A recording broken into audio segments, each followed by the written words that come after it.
Tim, here comes the part you really like. Here it is.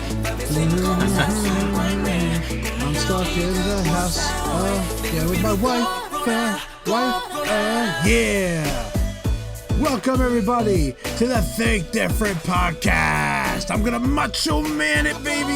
Yeah. Welcome, and we hope you are enjoying the podcast episodes that we are publishing every single Friday morning, and we are former Apple employees here today to talk all about the Apple Store life and Apple products. But guess what?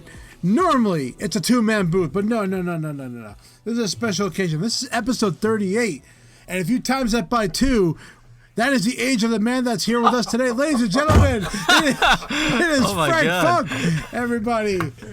Frank Funk, welcome to the show. Couldn't you just say senior member? Yeah. He is a senior member. Yeah, you're right. That's true. By a lot of years, right? Yeah, a couple. So Frank, it's good to see you back. The last time we had Frank on, we did a special interview with Frank.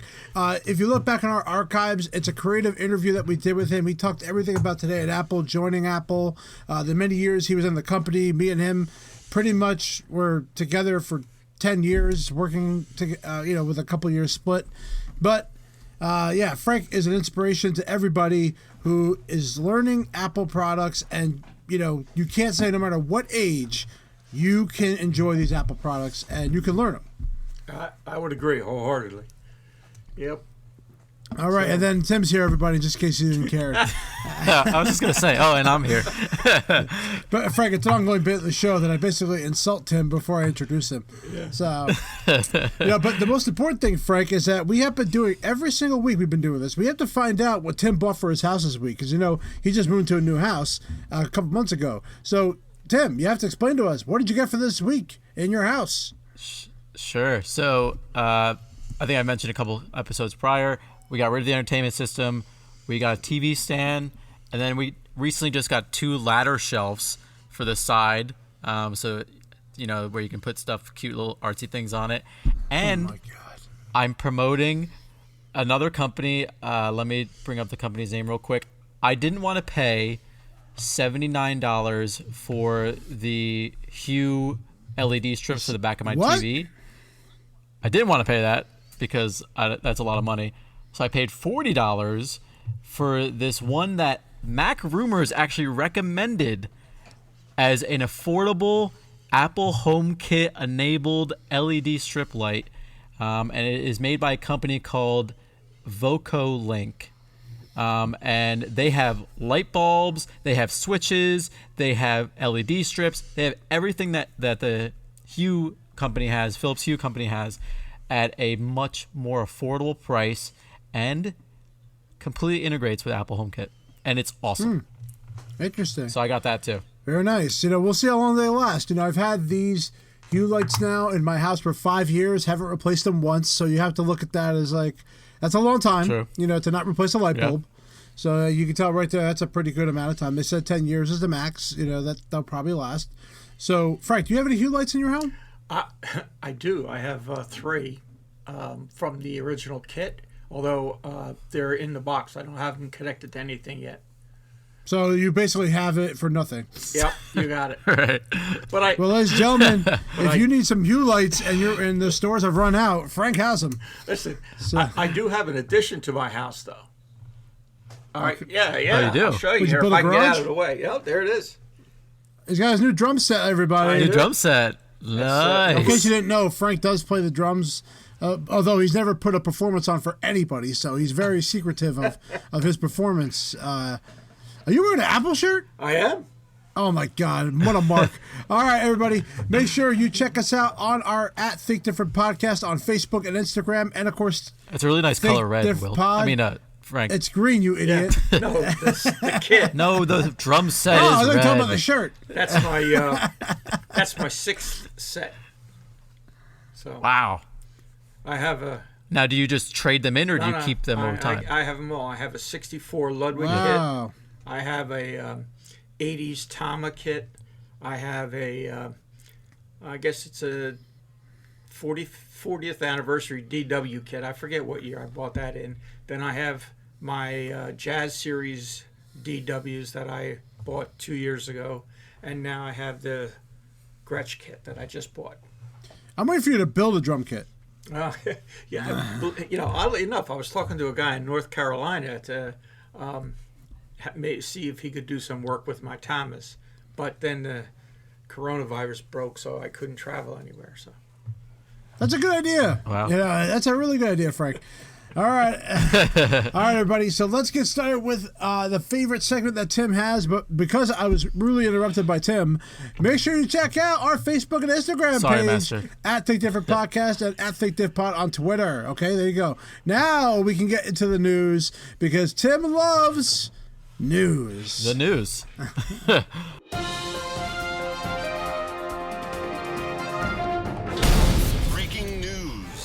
So this was surprising. Apple Store leaks 4.7-inch quote-unquote iPhone SE name. It's not really, they kind of give it away in the headline. They're calling it the iPhone SE.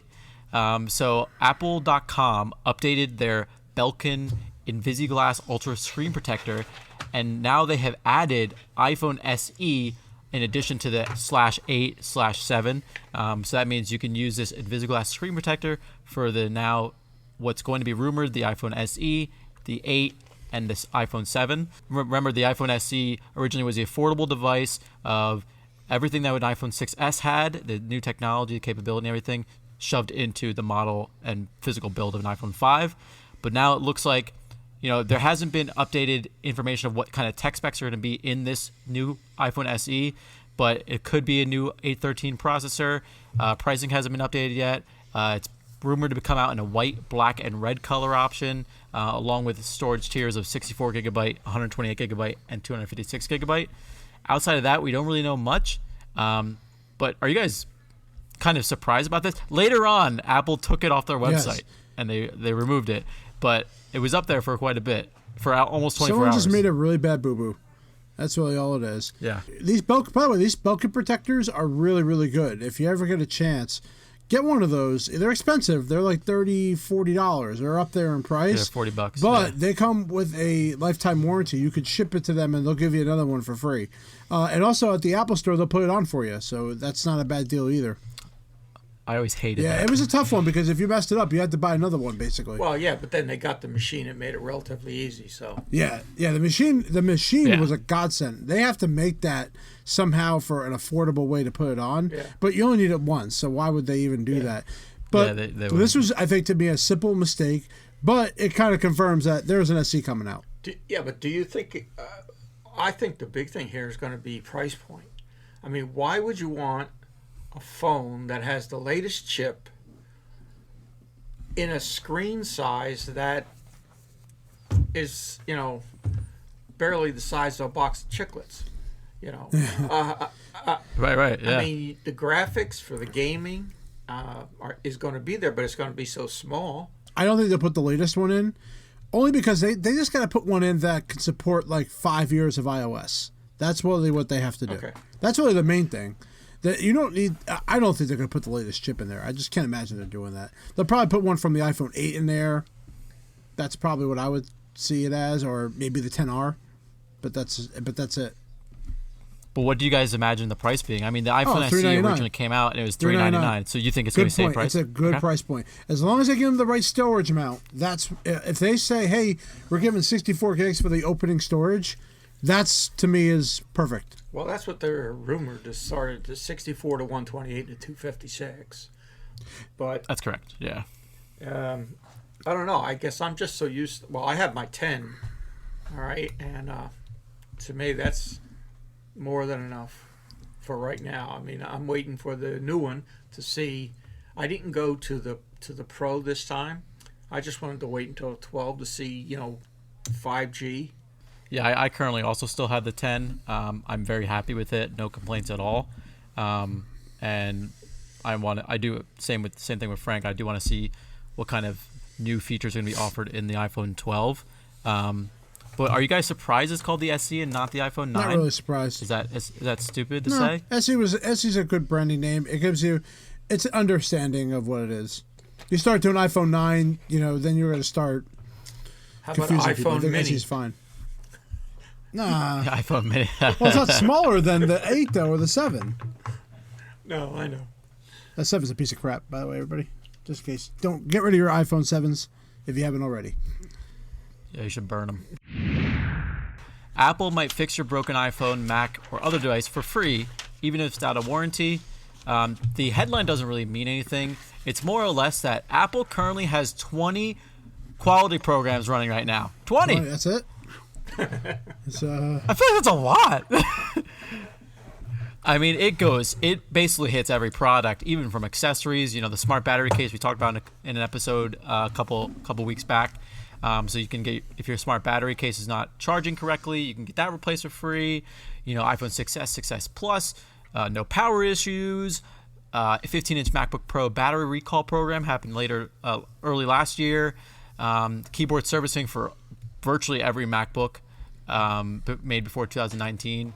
And then, 13-inch MacBook Pro display service program, the 3-prong AC wall plug adapter recall program, iPhone 10 display module replacement for touch issues, iPhone 8 logic board. It just goes and goes and goes. The one that I never knew as an employee was you can bring a third-party charger in or counterfeit charger and exchange it for a genuine Apple charger for $10. When someone comes in and they brought a third-party adapter and we look at it, we say, hey, this is not the right adapter. However, what we'll do is we'll offer you an exchange to take this adapter for $10. Most of the time people said no. But the reality is it can cause so many problems, third-party adapters. Because a replacement adapter is $10 anyway. So if you had no warranty. So it's the same amount of money as if it was out of warranty. Yeah, there's no difference. I don't think people understand the complexity that goes into those cables and to those chargers. They think they just go to Five Below and get a $2.99 charger and it should work. Right. And I mean, I see, my family members. Oh, I got this 20-foot long cable at Five Below for $3.99. I'm like, okay, good luck. Yeah, I made that mistake by ordering an Amazon one, and because I got one of those 10-foot ones, and I bit the bullet. And plus, knowing the way we know how they do these adapters and these wires, all you gotta do is have a warranty; they'll take care of you. Remember back in the day, Frank? You will remember this. Remember that Get Into Yes movement that we were doing? Yeah.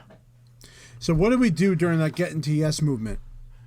Pretty much, if a customer came in with a complaint about anything, it was up to the rep, whatever you wanted to do to make that customer happy, you could pretty much go ahead and do it. If they had a cable that wasn't working properly, or it didn't matter. But it didn't matter if it was physical damage or not. We repaired the screen for free. Yeah.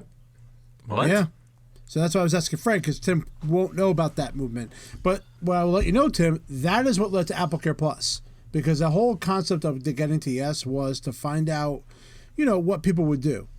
And it's shortly after we were kind of done with that, they came out with the AppleCare Plus, which then replaced that Get Into Yes. And now, there should be no reason, especially on your iPhone, $1,000 device, that you should not get a $200 protection plan on it. Was Get Into Yes a internal usage for the Apple employees? Okay. No, well, we didn't tell customers about that. Yeah. Well, no, but even on we were allowed to override anything.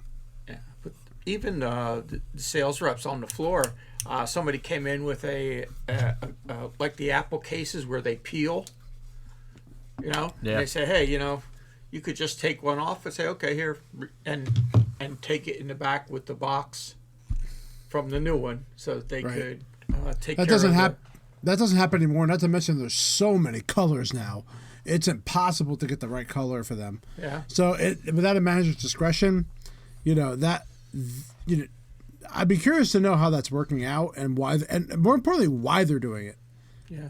Because I thought the whole point of AppleCare Plus was to avoid that, but now it sounds like they're doing a pilot program in a couple stores or a couple areas that are allowing this. So whatever that, I don't know who's doing that, but if you got damaged stuff, hey, just so you know, this could be out here.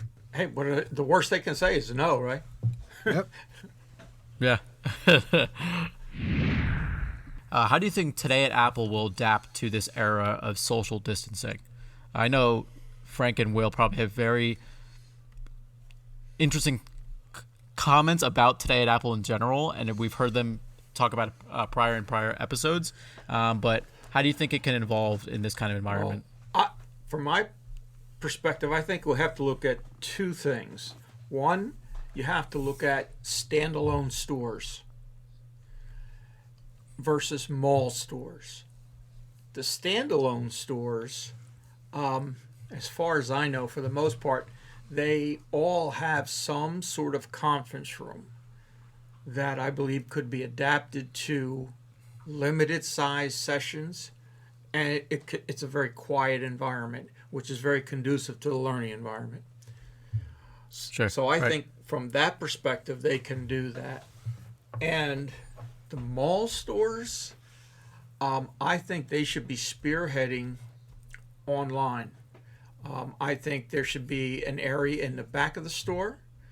They should involve two creatives, one to man a camera and to handle questions when people chat in. You could, and also obviously would be on a private server. They would, the participant would have to log in with their Apple ID, and you could allow whatever number you feel is good. The person manning the chat line would funnel the questions to the presenter, and then they could go over specific questions of each person for whatever the topic is. And I think they should have been doing that a long time ago, because the mall stores, the biggest thing that both the stores that Will and I worked in, Freehold and Quaker Bridge, the creative sessions suffer from external noise. Just the noise in the store. It's just, for me, it's just not that conducive to learning. And then they wanted you to use the mic and the speakers and all of that, which, I don't know, I felt it was more of a distraction. But that. And then they got that big display, right? That big movable display. Yeah, well, the display was nice, but you still had a table for 4 that you're trying to fit 6 or 8 people around. Okay, right. It's, and then I don't know how the standalone stores do it with those little stools or little cubes or whatever you want to call them. I don't know. They just look so uncomfortable to me. I don't know. I've sat on one of them because I did visit the Fifth Avenue store. They weren't bad. Like, they're no different than the stools you sit in at a Genius Bar, really. Okay. For me, they were fine. But the point you made about people doing it from home, the whole point of Today at Apple was to get people into the store, not only to learn something, but to buy something. Or that reality is they're trying to make money off of Today at Apple in some way, whether it's an app, whether it's a product. That's really the goal. They're sitting at home doing Today at Apple. I think the company will not like that, because it doesn't get them into the store. And in fact, if anything, it pushes them away from the store. Well, so as much as I agree with that, I agree that doing them online in a closed environment where people can log on and basically do a Zoom conference and do all the learning that way would be a better way of doing it. But I think Apple will not see it as, what is our investment of return if we do it this way? It's also going to be pretty hard to do some of the Today at Apple sessions that they have now, doing it in that method. It's going to be pretty hard. Well, I do agree with you to a degree, but I think the biggest thing that Apple needs to make a decision on is to get the stores out of the malls. Well, they already are. When was the last time you saw a new Apple store open up in a mall? Or I guess Quaker Bridge. well, that was the last New Jersey store that was built. But also anything that's been new they've had a dedicated area when they build that store to have a creative area. Right. That's no doubt about that. And like the briefing room, which you're talking about with the business customers, is that private office you're referring to. Right. Not everybody has one of those, so it's very limited on where that's going to happen. When it comes to the malls, they have to figure something out. Yeah. I think the way that they do it at Fifth Avenue, and when I went there, you can see my video. I put a video on our YouTube channel on Think Different Podcast, and I did a vlog of my journey inside the store, and I sat in and watched the session. I recorded it. It's on there. You can take a look at the experience. And you tell me what looks better, that or going to the small table in the mall with a little screen. Yeah. You know, and the reality is, guys, I'm sorry, it doesn't work anymore for some stores who are too small for it. Or they got to change the entire store around, dedicated to having the back wall being that creative area, and they get rid of the bar completely. You know where I thought, at Quaker Ridge, where I thought they should have had the area, when you walk in the store, right on the left-hand side, right where the front windows are, you have that one area that really nothing's going on there. They should have petitioned it off, made it all glass with a door, and then people walking by could see the sessions, and that would give the people in the malls what's going on in there. Because you're right. It would be a way of promoting Today at Apple. I agree. Instead of in the back of the store. Because most of the time people walk by the Apple store, they're like, oh, I'm not going in there. There's 300 people in there. Well, that's why the Genius Bar, or they changed to the Genius Grove now, where they changed that all around. But they have to develop the stores. Like, there's already enough product available on all the tables. There's 3 rows of MacBook Pros. How many do you need? I know. You know, I know. Knock some of that out, make a Genius Bar out of it, and then close the kids area out. You don't need it.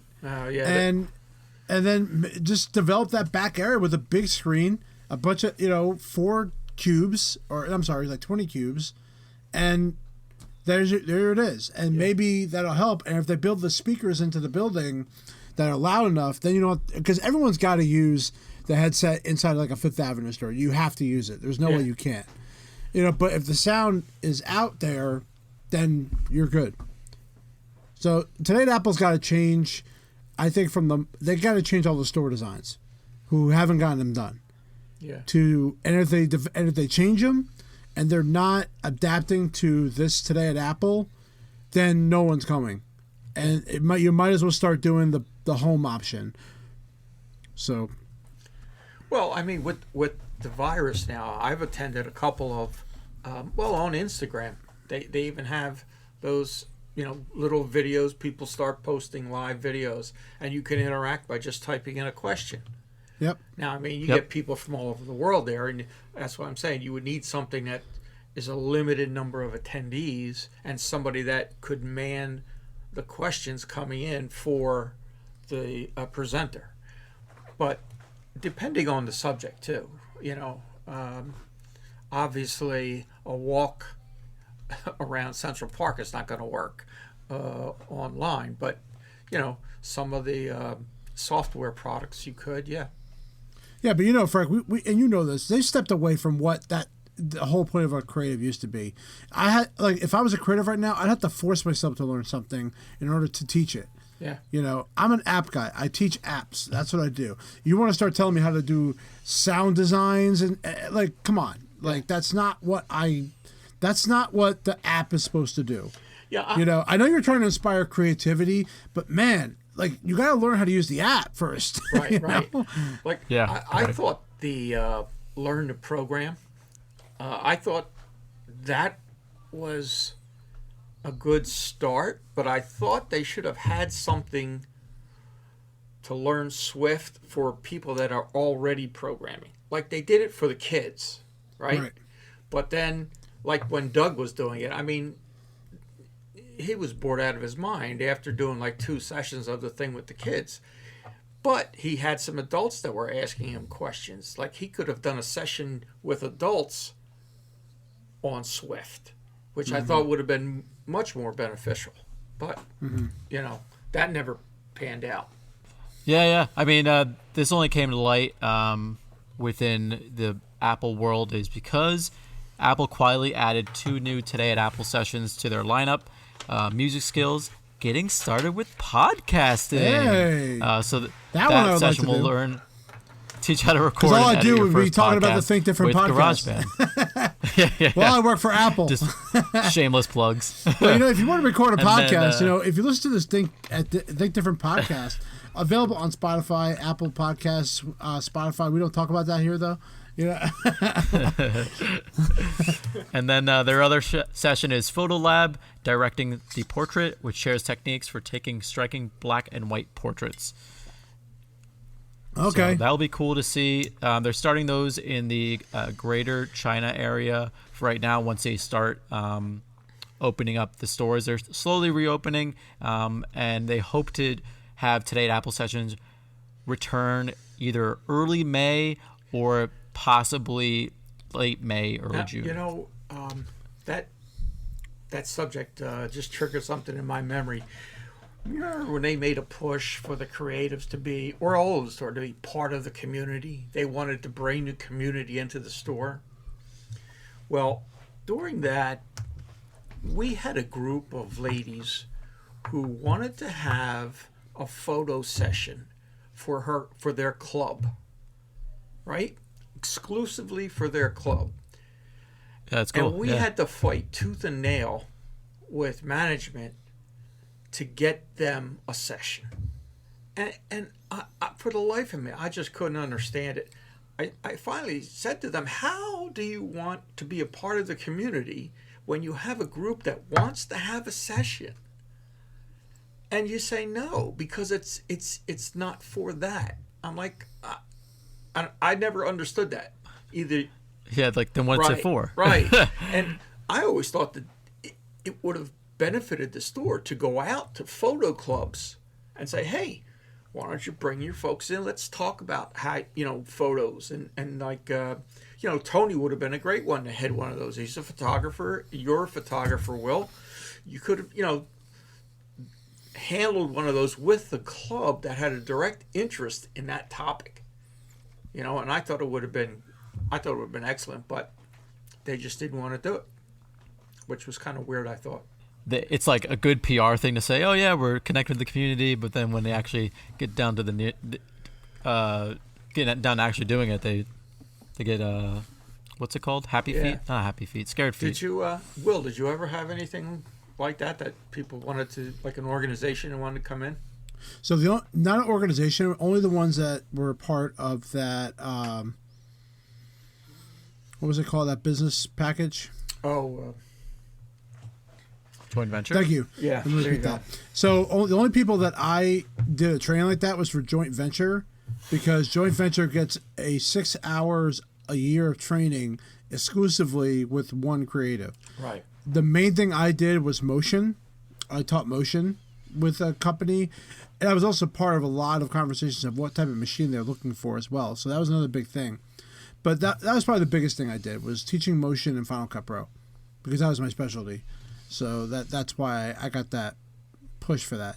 But beyond that, unless I pushed like trying to get someone to the store to explain how to use Apple in their business, or if we did a projects thing where people showcased their projects they learned in one-to-one, and we did a get-together in Freehold for that, which was really amazing. That was it.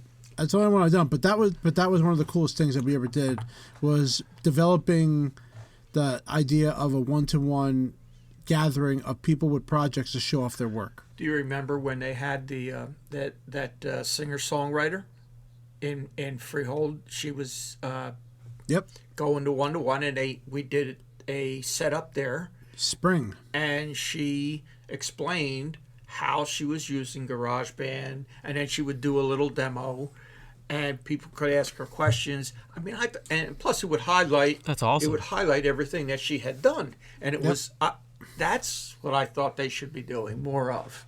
And they do in the bigger stores. They have a team dedicated just to do those things, to get celebrities and stuff like into the Apple stores and explain things. But in the smaller stores, not there. Yeah, that's where I think they really need to make that distinction between mall stores and standalones. All right, everybody, we are now done talking about the Today at Apple, but let's now talk a little bit more COVID, because we all love a little COVID in our life.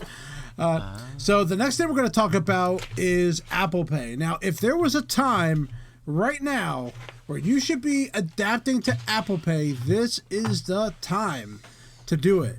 Because now, no one wants to touch a machine anymore. And that no, not at all. So why not use your own product to move up to your terminal, use Apple Pay to pay for things, or on your watch, and that's the way I've been paying for everything ever since. I've been doing it forever, but it's even more of a reason now to not put your card into a machine anymore or give someone your card. You know, it's funny you mention it, Will, because when I was out with family or whatever, and I would use Apple Pay to pay for something, they would go, "Oh, you're showing off." And I'm like, "No, it's really convenient." I mean, Yes, yeah. you know, I mean, you can call me a fanboy or whatever if you want, but listen, it was the most easiest thing to do. And like you said, you don't have to take cash out of your pocket. You don't have to worry about, all right, do they know how to give me change for $7.95? You know, to your point, now everybody's so conscious. Well, I don't want them to touch my card. Well, okay, just hold your phone up there. Oh, you know, or your watch, like you said, and it's great. Plus, you get a percentage back, whatever it is, depending. It's on small. what I mean, you buy. They should try to encourage more percentage back on things, but they definitely, you know, they've added more, but it's still not enough. But for me, the whole point of this is this whole world's going to change after this on how they want people to interact with them or how they touch their stuff or everything. Because now everyone's going to wipe everything down. If Tim came over to my house and hung out with me, and then he left, like when we had that big Rumble party. Well, now you're gonna want to wipe everything down because you don't know what people had, and that's gonna be like that for probably at least a year. Well, I think that kind of leads into the next question. When this kind of subsides, do you think people are going to go back to kind of the norm of socializing? People will go out, but they're gonna bring a lot of sanitizer and a lot of products with them to protect themselves afterwards. Which is fine, you know. You may not hug people as often as you do. You may shake hands with other people as often as you do. Look how fast something like this spread, and you know, you talk about the flu and other things. You know, we all pass stuff to each other when we touch each other, or we touch other people's stuff. That's why we're in this situation to begin with. So here we are. Yeah, it really hit me when I went to ShopRite the other day, and they now have like these installed like plexiglass windows on the register. Where between you and the cashier, so you know, I had to go around if I wanted to give my card. I'm using Apple Pay, but if I wanted to give my card to them, I have to go around the plexiglass and give them the card. You know, it's very weird. And I imagine outside of this pandemic, they're probably not taking those things down. They're gonna leave those things up. Yeah. You know, and it was so weird. It looks like a bank teller, really. You know, you're going to check out your groceries and your person's not going to give you money back. It's like it's just weird. We've been going to Aldi's, and you can just take your card, and they have a receptacle there. You just slide it in yourself. The cashier doesn't even handle it. So that's a plus for them. So and they have Apple Pay. And they do, yes. Yeah, they have Apple Pay too. Yeah, everywhere I shop, remember, they have it. Yeah. Yeah, everywhere I shop too. When I went to Toronto a couple of years ago, at restaurants, because people make the argument, oh, you can't use Apple Pay at restaurants because you have to give your card and the waiter has to go and swipe in, blah, blah, blah. You know, so in Canada, they give you these little terminals, like wireless terminals, and that's how you check out. They just put it on the counter, and it has all NFC readers in them. You can check out right there. You don't have to wait for the waiter or waitress to come back and forth. You check out right there, and you can leave. The United States needs that. Well, we have that. Olive Garden and Chili's is an example of who does have something like that. Yeah, with those, but right. I think it's going to become a bigger thing now. I think they're going to be doing more of those because they don't want people touching their cards anymore. It's just going to, or you're going to sanitize the card after you're done. That's what's going to start happening. And in Canada, it was standard. Every restaurant I went to, every bar I went to, they just handed me these little devices and I scanned. Mainly chain restaurants, or were they like mom and pop? No, like sushi restaurants. You know, like I went to this nice. Tim knows he goes on vacation joint. a lot. I went to this 4-story club thing, you know, for a night out, and every bar there had these little things that they would just hand you. It was awesome. Yeah, that's pretty good. Yeah, I think the States is a little behind in some of the technology for that. Going forward about what we can do now. Now, the other night, Tim decided to take the risk of hanging out with my family. No, we didn't get together. We actually did a game on. We did an app called a Black Heart Black Black Humanity. Or something Humanity. like that, right? Now, it sounds weird saying it, but it's a black heart, and it's called Black Humor. So I think they might have changed the name because I think they might have got sued for it. But Black Humor is what it's called, and it's basically Cards Against Humanity. And we were on Zoom, Zooming everybody else, and we were playing for 3 hours on this app. Tim left a little early because he had to go to bed, But other than that, we were playing for 3 hours with this game. And this is and we had so much fun because it's very hard now to get people together, especially right now. So what we wanted to talk about a little bit is how we're getting together with our other family and friends and what things we can do to communicate or talk to them or have fun with them while we can't be there. And, the example I had was the Black Humor app. The idea of the app is it's Cards Against Humanity. You can have up to 14 people. You don't need a specific web browser. You just join a link, and then everyone has it plays exactly like it. And you get a free trial for 1 week with it, and then for like a year, it's only $20. So it's not too bad, or you pay 99 cents a week if you're going to play it weekly. But we had a really good time. And for $20 a year, that was a lot of that's fun. totally worth it. What kind of game is it, though? It's a very nasty game for you. If you're going to get people together, it's basically you fill in the blank with your favorite answer, like apples to apples. Oh, okay. I know I've been taking advantage of all the video conferencing apps like Zoom. I haven't used Skype because I don't like Skype. FaceTime. I don't know if you guys know. I can't figure it out. When I group FaceTime, why did the windows jump back? That's and all part of forth? it. I don't like it. It's well, guess what? messes my head. I will not be surprised if they're going to change that with the next update, especially after everything that's happened now. Oh man! So we've been using this also this app called House Party, Yep. House which Party. is like a video conferencing app, and you can play apps in there. So we were playing Heads Up in it with everybody in there. We were in a house party for like 4 hours, just playing these different games and talking and stuff like that. Because I'm not going to the bar to hang out with my friends. I'm not going to their house to watch a movie or whatnot. I have to allot my time to just talk and hang out and just sit on a call in the convenience of our homes.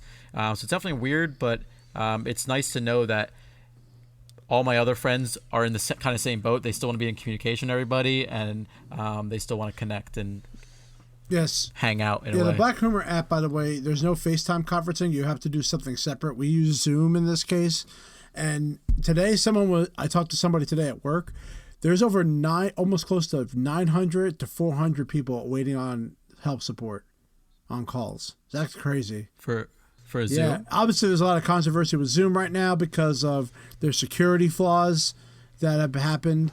So they're getting a lot of calls, and a lot of people are new to the software too. So a lot of people don't know what they're doing with it. That's the other problem too. You hit on another issue too, which is privacy.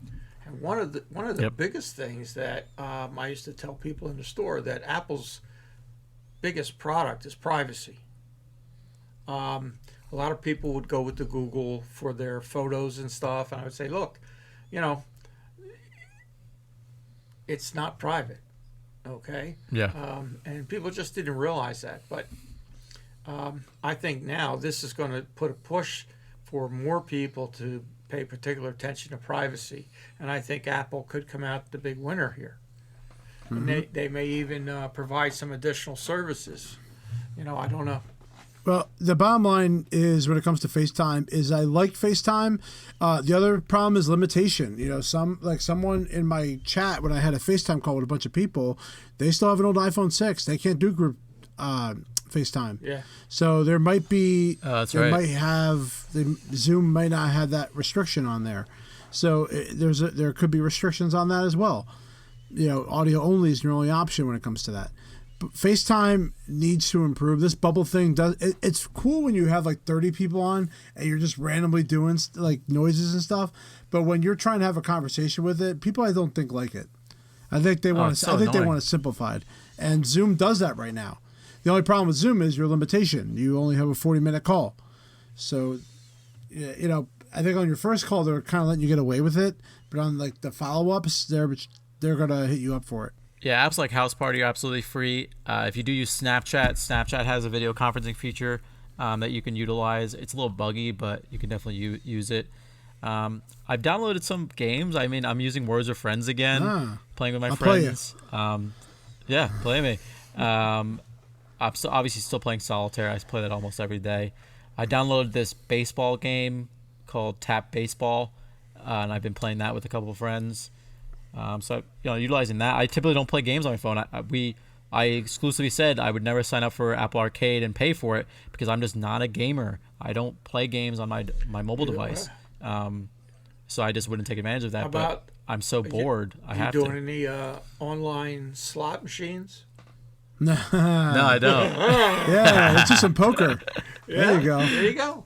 They're in New Jersey, baby. We have that poker life. We have the ability to do it. They advertise all over the place. Yeah, and honestly, why not? You just put $50 up. You're about to get $1,200 in a stimulus check, so you could spend it on your. You could lose the house too. Yeah. By the way, I just looked up on the App Store. Apple does have its own COVID-19 app that you could screen yourself based on what symptoms you're having, and I heard about that. It's actually really nice. And they're actually suggesting if you should take a test or not based on your symptoms. So that's pretty cool. I didn't even know they had that. To briefly go back to the Apple Pay conversation, are you guys surprised that Apple Card isn't emphasizing maybe offering 3% or 4% back when you use Apple Pay during this pandemic? Are you guys surprised about that, or that's still just 2% right now? Also, I mean, they don't do a good job advertising some things like we talked about before. So this is one of them. Yeah. Like they could just chew the PR out of that. Like use Apple Pay. Either 2%, you still get 2% cash back, but 1% goes to COVID-19 responders, something like that. That'd be awesome. I think Apple's advertising has gone very subtle, very quiet. It's there, but in a very kind of like, I'm just going to stroll by the screen, as opposed to in your face kind of advertising. And you remember the PC versus Mac commercials, right? Of course. Yeah, those were awesome. They were very attention getting. They need something like that again. Yeah, they're missing that. They're becoming, they're just trying to do more artsy. Yes. Like artsy. Yeah. Very subtle. I like the snow. Like I did like the snow one that they recently did this year, where they did the snow fights and they filmed everything on iPhone. Right. That was pretty convincing. Yeah. I was like, wow, that looks so good. If it's all shot on iPhone, it's pretty impressive. Yeah. And it's able to look the way it does. But still, it's not. Like when we talked about merchants that were giving more than 3% back for a limited time for Apple Pay, when the heck did Apple even show that on their website? They did. Yeah. No, it's impossible to know. And they don't want to do pop-ups on your phone. You're not going to start doing what Android does. No. So. No. Yeah. But I have been getting some emails. From Apple, really? Offerings in terms of apps and things like that. And Apple Card also is being very lenient right now when it comes to, they're probably one of the best cards to get when it comes to no additional fees, right. No sign-up fees, no yearly fees. And that's another thing to keep in mind, that they're very lenient. A lot of these credit card companies are not going to be lenient on trying to get their money right now. Well, my wife was talking that some the mortgage companies have a 90-day grace period, right? Or even the credit card companies, you can postpone your payment. But what they're not telling you is after that 90 days, interest is going to kick in. You either have to pay all of those payments that you didn't pay for 90 days in one shot, or it's going to add the interest on. Yep. So it's kind of misleading. People think they're just going to stop and you can just pick up in 90 days, and that's not the case. Mm-hmm. You got to talk to your mortgage company. You got to find out, some small details. Like I'm just skipping 1 month of one of my loan payments. That's it, just to see what's going to happen. Well, did you see the update about the federal loans? Go ahead, talk about it. So they're suspending all payments until October.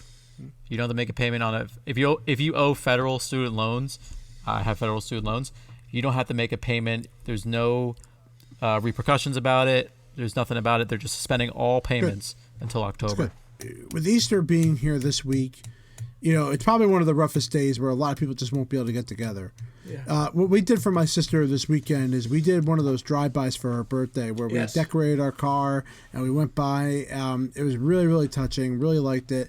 Hell, I even suggested for Easter, if it's going to be 60 degrees here in Jersey, go to someone's house, hang out outside, just stay away from each other. Hell, bring your own food if you have to, just to, be together. Why not? Just hang out your own cars, just like if you were like camping. It's like hang out by your own tent. I think now that also the one of the things that we used to do as a family on Easter was we would go down to the boardwalk, down Seaside or wherever. That's shut down. None of that's going on. So I think pretty soon a lot more businesses are going to be affected by this too. Yeah, I mean earlier this week they closed all parks in New Jersey. So now you can't go to any of the parks. I have a park in my backyard, and I was going there every day for walks after work. Just leaving my couch and then going outside. But I was going for walks because the park is right in my backyard. So my girlfriend and I would go for walks, and it was really nice. Just get some fresh air because you're in a house all day. Yeah. And now I cannot do that. Yeah, they closed all the golf courses. Can't go play golf. Oh, what a shame. Yeah, it is. God, I don't know how you could get... God, that must be... What a thrilling ride, So I think we try to get enough ideas out there for you guys to enjoy enjoy the COVID-19 experience as much as possible. Don't go outside, go outside, but don't touch anybody. Stay home. Be safe. That's the most important thing right now because we want to get our lives back to normal. We can't do that if everyone keeps going out. Frank, we want to thank you for coming back for another episode. We appreciate you coming on. Yeah, we talked about Today at Apple, new drum sets, that your age is double the amount of this episode. We talked about some good stuff. What did you think about coming back, just talking about just regular stuff? It's always a pleasure to talk with you guys, and it's something different to do, and it's a lot of fun. He's thinking differently than he normally does every night. That's such a good segue. Oh, nice plug. And of course, I do need to talk to you, Will, about filming and a good camera for my drum sessions. No problem, iPhone. So. All right, everybody, we hope you enjoyed this episode. Make sure we download it every Friday and check out our YouTube because just this week I put up a video that Frank will love, and that is me talking about Pages. Simple overview of Pages, how to export as a Word file, PDF, mail it out. It's very, very simple. And next week, I will have an episode talking about how to use Faces in iOS 13 and how to make a slideshow automatically using Faces. Good stuff. So check out our YouTube channel. We're going to be putting more stuff out every week. Think Different Podcast is how you look for it. Look for that blue icon with those three little heads. Gear heads, whatever you want to call it. All right, everybody. Thank you very much. You guys enjoy your week and enjoy your Easter. Peace out. Take care.